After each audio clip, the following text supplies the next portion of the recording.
नमस्कार दोस्तों, सुबह का समय था और एक बूढ़ी महिला दिल्ली जाने के लिए अपने घर से पूरी तैयारी करके रेलवे स्टेशन पर पहुंच जाती है।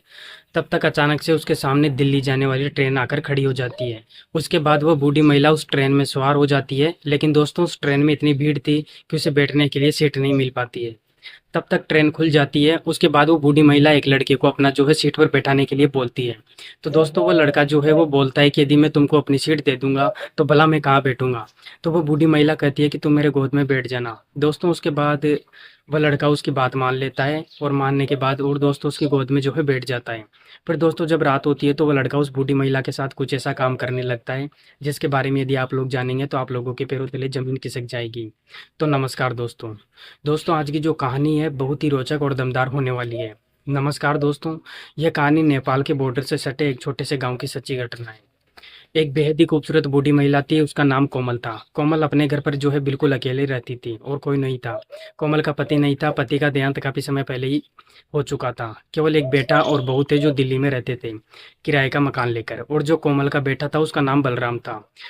बलराम अपने पत्नी को भी अपने साथ दिल्ली में ही रखता था और प्लम्बर का काम किया करता था। तो जो कुछ भी कमाता था उसी में अपना घर चलाता था। और दोस्तों जो कोमल थी वो गांव पर अपने एक छोटे घर में रहती थी, खेती बाड़ी करती थी। उसके पास एक 1.5 बीघा जमीन थी। यही सब करके अपनी जीविका चलाती थी। और जो बलराम था वो कोमल के पास एक पैसा नहीं भेजता था और ना ही कभी फोन कॉल करके जो है कोमल से बात किया करता था।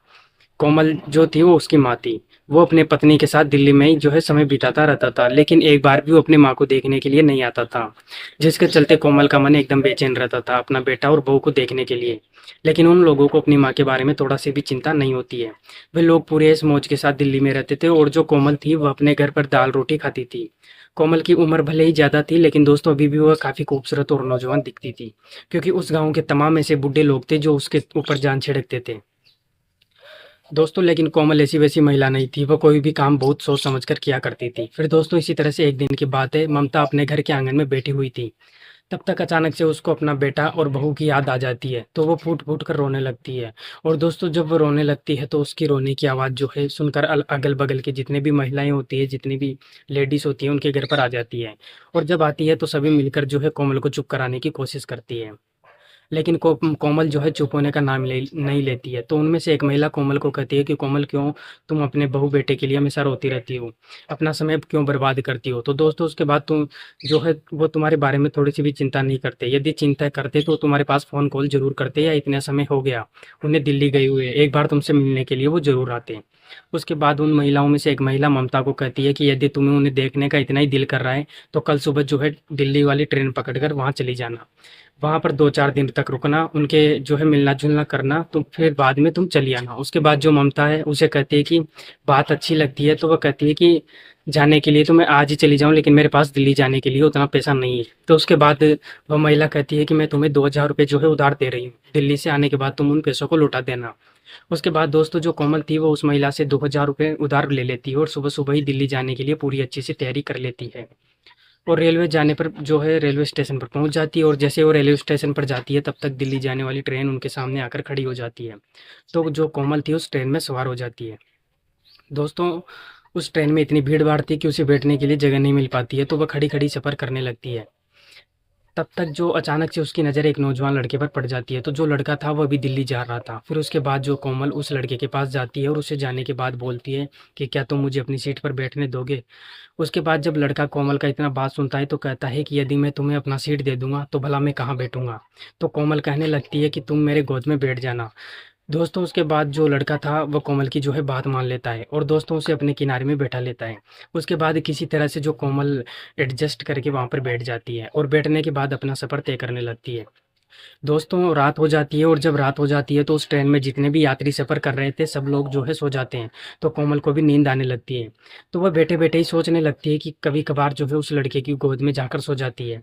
तो जिससे लड़का जो है काफ़ी परेशान हो जाता था। फिर वो कोमल को बोलता है कि आप सीधी जो है सीधी होकर नहीं बैठ सकती क्या? आप बार-बार मेरी गोद में आकर सोई जा रही है।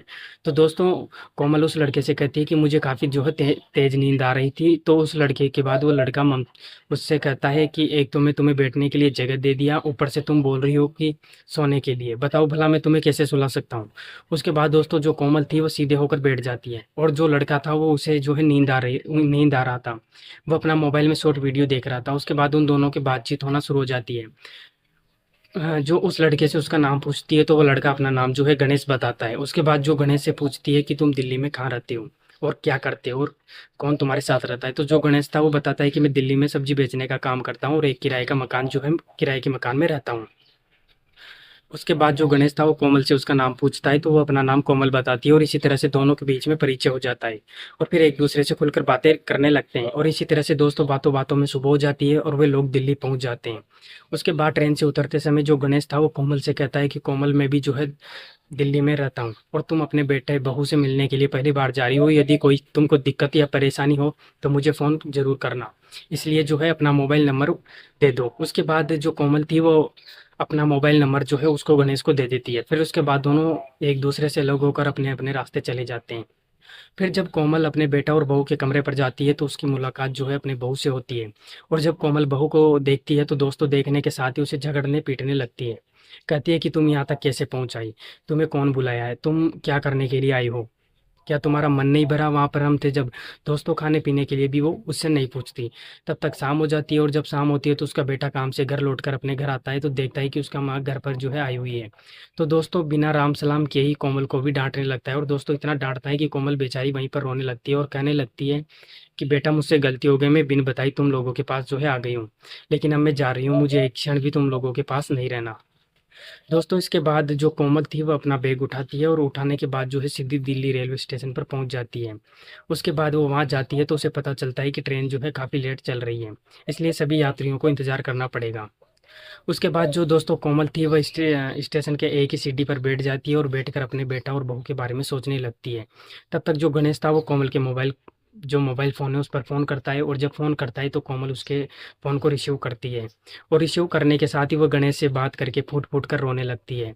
दोस्तों वो सारी आप बीती गणेश को बताने लगती है। उसके बाद जब गणेश ममता की आप बीती को सुनता है तो उसका भी जो है मन अंदर काफ़ी से जो है व्याकुल हो जाता है, और कोमल से पूछता है कि आप जो है इस समय पर कहाँ पर हो और क्या कर रही हो? तो कोमल गणेश को बताती है कि मैं अपने गाँव जाने के लिए रेलवे स्टेशन पर बैठी हुई हूँ। तो जो गणेश था वो कोमल को कहता है कि आप वहीं पर बैठे रहिए, मैं भी पहुँचता हूँ 2 मिनट में। उसके बाद जो दोस्तों जो गणेश था वो तुरंत दिल्ली रेलवे स्टेशन आता है, और आने के बाद फिर से वो कोमल से मुलाकात करता है, और जो कोमल को अपने साथ लेकर कमरे पर चला जाता है। दोस्तों उसके बाद जब कोमल गणेश के साथ पहली बार उसके कमरे पर जाती है, और दोस्तों जब जाती है तो गणेश के कमरे को रौनक देखती है तो बहुत खुश हो जाती है, क्योंकि वहाँ का वातावरण बहुत शांत था। उसके बाद जो गणेश था वह कोमल को अपने कमरे में रखता है, और दोस्तों उसे बहुत सारी खुशियाँ देता है। कोमल जो थी वह कभी दिल्ली गई नहीं थी, और दिल्ली में जो है तमाम जगहों पर कोमल को ले जाता है, घुमाता है, फिराता है, उसे खाना खिलाता है। जो कोमल का मन मन था वो बदल जाता है, और दोस्तों धीरे धीरे कोमल जो थी गणेश के करीब आने लगी थी। जो कोमल और गणेश थे दोनों एक दूसरे को पसंद करने लगे थे। रात के समय दोनों अलग अलग अपना बिस्तर लगाकर सोते हैं, लेकिन दोस्तों एक दूसरे के करीब जाने की कोशिश तक नहीं की है रात को। फिर दोस्तों इसी तरह से अब कोमल को गणेश के साथ रहते हुए लगभग 3 महीने का समय बीत चुका था, और उतने समय में जो कोमल थी वो दिल्ली वाली बन चुकी थी। दिल्ली में उठना बैठना उसका हो गया था, उसकी हेयर स्टाइल बदल चुकी थी, पहनावा बदल चुका था, रहन सहन सब कुछ चेंजिंग हो चुका था। दोस्तों जो कोमल थी वो बहुत ही शौक श्रृंगार करके रहती थी, झाड़ू झुड़ कर, सेंट परफ्यूम लगाकर। दोस्तों देखने में लगता था कि वो कोई मैडम है। फिर दोस्तों इसी तरह से अब कोमल को दिल्ली में रहते हुए काफ़ी समय जो है बीत जाते हैं। एक दिन की बात है, जो गणेश और कोमल थे दोनों शॉपिंग करने के लिए एक मॉल में गए हुए थे। तभी अचानक से कोमल की मुलाकात उसकी बेटा और बहू से हो जाती है। जो उस समय वो लोग मॉल में कुछ कपड़े और खरीदारी करने के लिए आए हुए थे, और जब उसकी मुलाकात अपने बेटे बहू से हो जाती है तो उसकी बहू उसे पहचान लेती है। लेकिन जो उसका बेटा बलराम था वो अपनी माँ को जो है नहीं पहचान पाता है। तो दोस्तों उसकी बहू कहती है कि अपने पति से यानी कि बलराम से कि देखो तुम्हारी जो है माँ कैसे बदल चुकी है। लेकिन जो उसका बेटा था पहचान नहीं रहा था। फिर दोस्तों उसके बाद वह भी अपनी माँ को जो है पहचान जाता है कि अरे यह तो मेरी माँ है, लेकिन अब इतना बदल कैसे गई है। फिर दोस्तों उसके बाद वो अपने माँ के पास जाता है। जब और दोस्तों जब माँ से मुलाकात करता है तो पूछता है कि माँ तुम यहाँ कैसे आई हो। और उसके बाद दोस्तों जो कोमल थी वह बलराम को जो है पहचानने से इनकार करने लगती है। दोस्तों कहती है कि तुम कौन हो, मैं तुम्हें नहीं जानती हूँ। बार बार जो बलराम था वो कहता है कि मैं तुम्हारा बेटा हूँ, अभी तुम मुझे पहचानो, लेकिन कोमल बार बार उसे पहचानने से इनकार करती है और दोस्तों वहाँ से गणेश के साथ चली जाती है। उसके बाद दोस्तों वे लोग भी अपने घर चले जाते हैं, लेकिन दोस्तों जो बलराम था वह रात में उसको नींद नहीं आती, वो किसी भी हेरी फेरी तरह करके वह किसी भी तरह उनको खोज खोज उनके कमरे को खोज लेता है और उनके चलाता है। जब वो वहाँ पर चलाता है तो उसकी जो मुलाकात कोमल से होती है, तो कहता है कि माँ तुम जो है दिन की बात को लेकर इतना सीरियस नहीं हो जाओगी, मुझे नहीं पता था, और तुम यहाँ किसके साथ रहती हो, कौन तुम्हारे साथ रहता है। तब तक जो गणेश था वह भी चला आता है, और जब गणेश आता है तो बलराम को जो है बहुत जो है खरी खोटी सुनाता है, क्योंकि कहता है कि तुम्हारे जैसा बेटा इस दुनिया में जो है किसी को ना दे, कोई अपने माँ के साथ ऐसा व्यवहार करता है और तुम्हारी पत्नी जो है अपने आप की मैडम समझती है और अपने साथ में ऐसा व्यवहार करती है, वो औरत नहीं राक्षसी है। उसके बाद जब दोस्तों बलराम गणेश और अपनी माँ को जो है इतनी बात सुनता है तो दोनों फूट फूट कर जो है रोने लगते हैं, और दोस्तों वो कहते हैं कि मुझसे जो है बहुत बड़ी गलती हुई है, अब तुम मुझे माफ़ कर दो, अब मेरे साथ तुम घर चलो, लौट चलो। लेकिन जो कोमल थी वो अपने बेटे बलराम की एक भी बात नहीं सुन रही थी, वो अनसुनी कर रही थी। कहती है कि अब मेरे लिए गणेश ही सब कुछ है, तुम लोग कौन हो मैं नहीं जानती, मैं अपनी पिछली ज़िंदगी भूल चुकी हूँ। उसके बाद दोस्तों जो बलराम था वो अपनी माँ की सारी बात समझ जाता है और वहाँ से चुपचाप अपने घर पर चला आता है, और कोमल और गणेश अपने घर घर में जो है खुशी खुशी से एक साथ रहने लगते हैं। दोस्तों इसी तरह से उन दोनों के साथ में रहते हुए लगभग 2 साल 3 साल का समय बीत जाता है, और उन 2 3 सालों में एक बार भी वो लोग एक दूसरे के करीब जाने की कोशिश नहीं किए थे। फिर दोस्तों एक दिन की बात है, बरसात का मौसम और बारिश बहुत तेज हो रही थी।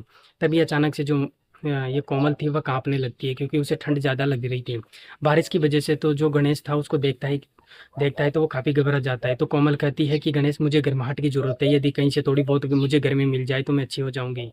उसके बाद दोस्तों जो गणेश था वो कोमल के पास सटकर सो जाता है, जिसके दौरान दोस्तों दोनों की इच्छाएं जो है जाग जाती हैं और दोनों अपना कार्यक्रम शुरू कर देते हैं, और लगभग 3 घंटे तक दोस्तों अपना वह कार्यक्रम शुरू रखते हैं। और जब दोनों जो है एक दूसरे से अलग होते हैं तो कोमल को उस दिन सही मायने में प्रेम क्या होता है इस बात का पता चल जाता है।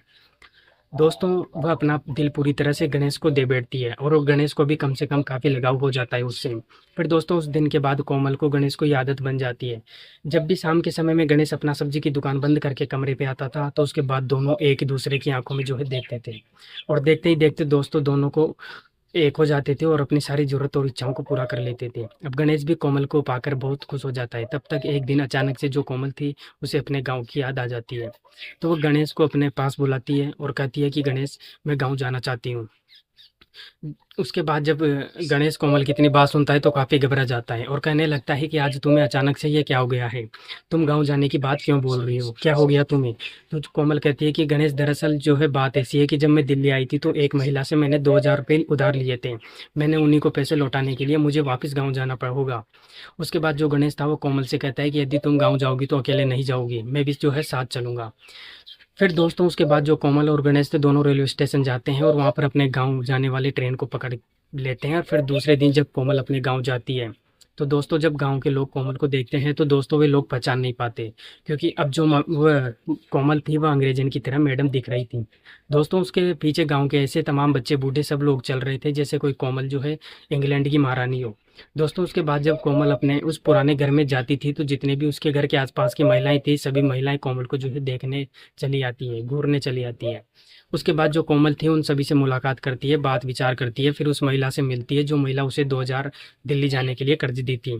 फिर कोमल उस महिला को जो है अपने पास बुलाती है, बुलाने के बाद वो उसे वापस पैसे देती है और कोमल जो है उसके 2000 रुपये उसको वापस कर देती है और कहती है कि देखो गाँव में क्या रखा है, अब तो मैं जो है शहरी बन चुकी हूँ और अब गाँव में मेरा थोड़ा सा भी दिल नहीं लगता, इसलिए मैं 2 4 दिन 5 दिन रुक के वापस दिल्ली जो है चली जाऊँगी। उसके बाद दोस्तों गणेश और कोमल जो है थोड़े दिन रुक के गाँव से दिल्ली चले जाते हैं। और जो दोस्तों दिल्ली आने के बाद वो दोनों गणेश थे वो दोस्तों वह कोमल को एक मंदिर में ले जाता है और वहाँ पर दोनों मिलकर जो है शादी कर लेते हैं। और जो है शादी विवाह करने के बाद दोस्तों वो गणेश और कोमल को अपना पत्नी बना लेता है, और दोस्तों उसके बाद हंसी खुशी से वो दोनों रहने लगते हैं। तो जो कहानी थी दोस्तों वो आज की यहीं तक थी। तो दोस्तों इस कहानी को सुनाने का मेरा उद्देश्य किसी का दिल दुखाना नहीं था, बल्कि आप लोगों को सतर्क और जागरूक करना था। मिलते हैं दोस्तों किसी ऐसी कहानी के साथ, तब तक के लिए दोस्तों जय हिंद, वंदे मातरम।